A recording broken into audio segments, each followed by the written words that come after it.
I'm sitting in a meeting room with my boss's head resting on my lap. I am not crazy, I am not crazy, I am not crazy. I just saw his eyes roll back and his head slump forward. I thought he was dead, I thought he had died in my lap, but then his chest started to rise and fall and I heard him whisper my name. The conference room was silent as I crept and my boss's eyes were frozen on me like a deer in the headlights, and I could feel their icy breaths on the back of my neck, and I thought this was it. I thought we were all going to die right here, right now. But then he spoke in a voice that was barely audible and sent shivers down my spine. I thought you had something else for us. Why did you lie to me? You always lie to me. I thought my heart was going to stop beating, and I swear I could feel my teeth softening and melting into my throat like wax in a furnace. My boss was staring at me with a mixture of confusion and disdain, and I knew I was in trouble. I knew I had to say something to salvage the situation, but my voice was trapped in my throat and all that came out was a strangled gasp. The sound of my own heartbeat was echoing in my ears like a drumbeat in a war movie, and I felt like I was going to pass out from fear and confusion.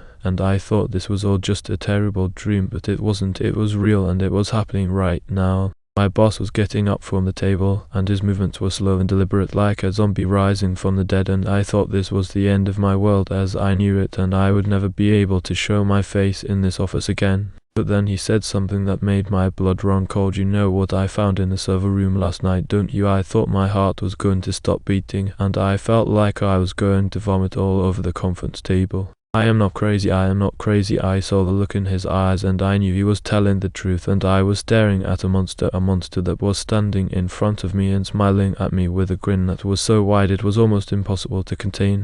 And then it hit me like a ton of bricks. I remember the night I found the data on my laptop, the night I thought I had made a mistake. I thought I had been hacked or something, but now I knew the truth and it was too late. My boss was still smiling at me with a grin that was getting wider and wider, and I knew I had to get out of there as fast as I could. I have to get out of here before they realize the truth.